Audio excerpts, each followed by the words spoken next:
You know, the ultimate compliment used to be they would say, what's so and so like? Hey, that guy would give you the shirt off his back. When you ask Dave Morales, what's George Lopez like? Is that George Lopez will give you the ties from his neck. There you go, man. Right? Dude, I am so excited to talk to you today. My brother, this means the world to me today to talk with you.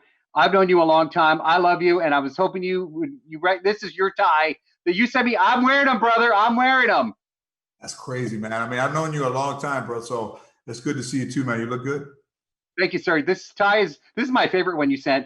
This has been to the Grammys. It's been to the Critics' Choice Awards. I have a special guest though. Somebody else that you've known for a long time that wants to say hi. She has the hot dog in the refrigerator for 10 years. Mama. Hi, Miko. Hey, How are you? how are you? Good to see you. You look Oh, awesome. oh, thank you. Thank you very much. Oh, you're well sweet. Oh, George, it's so good to see you. We'll start with this. What inspired you to take the stage at the beautiful Warfield Theater in San Francisco and put this fantastic, hilarious special together? Well, you know, San Francisco is a great city. They call it just the city. I remember when I was working at the Punchline, I took a guy with me from Los Angeles, and I said, "Listen, on the plane, I said, listen, man, you got to either call it San Francisco or the city, but don't call it Frisco. All right?" He goes, "Why?" I said, "Dude, they don't like when you call it Frisco." Well, I'm in the dressing room, the door's closed. I hear this, "Whoa, bullshit!" Like, what's up?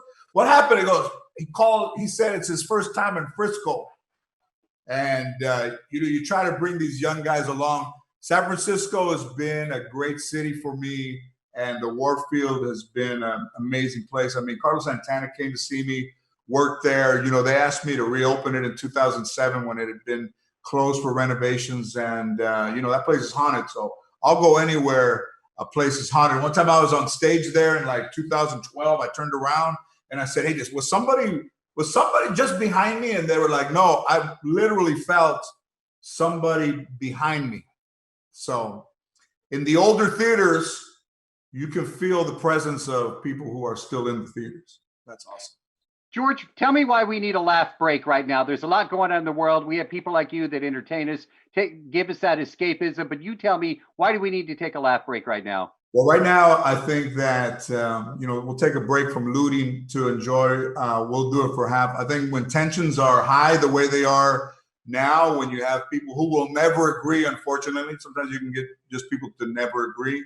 When things are tense, comedy is best when it's not about what's going right. It's a little bit about what's going wrong. But also, as comedians, I wouldn't look to us as the guys who are the truth sayers. You know, comedy is an exaggeration. So for a comedian to get in trouble with something that he said tells you where we are as a society when we're not, when we lose the ability to laugh at things, then we just are in a downfall. I think right now, the way things are, it's one of the hardest times, I think, for society, but also one of the best times to have a special come out middle of the summer in the middle of a pandemic. Nobody wants to go out. People don't want to wear masks. You might as well just be in the streets, you know, chanting, "I want to die. I want to die." You got to wear the mask. Amen to that, brother. Has your family, this is a question I've never asked you. You tell a lot of stories about family, about Latinos, which I can totally relate to. I told you about my mom and the 10-year-old hot dog. I'm not ruining anything. But, and that's true, we have that too. And the butter containers with the salsa and the chile in it, it's been in there forever. But has your family ever said anything to you about the stories that you tell about them? Yeah, you know, my uncle that lost his leg, you know, lost his foot, then he lost his leg. In one of my CDs, I said that he was like pick apart. You know, they were just removing parts. When you go look for different parts at a junkyard, you're like, "Hey, do you guys have a mirror? You know, of a Chevette?" They're like, "Yeah, down this road." I said that my uncle became pick aparts, and they just started to remove joints and organs from him. And my aunt saw me at my grandmother's house and just started yelling out, "How dare you call my husband pick aparts, you son of a bitch. He's not third base." I said that he just had the torso of that. We would use him as third base, and she's yelling at me, "He's not third base." George, I don't know if I should laugh or cry. Doesn't matter. Man, I love you. I love this special. It truly is an honor for me to catch up with you today. And you're one of my best friends in the world. And I just absolutely think the world of you. Thank you for giving us this. Thank you, brother.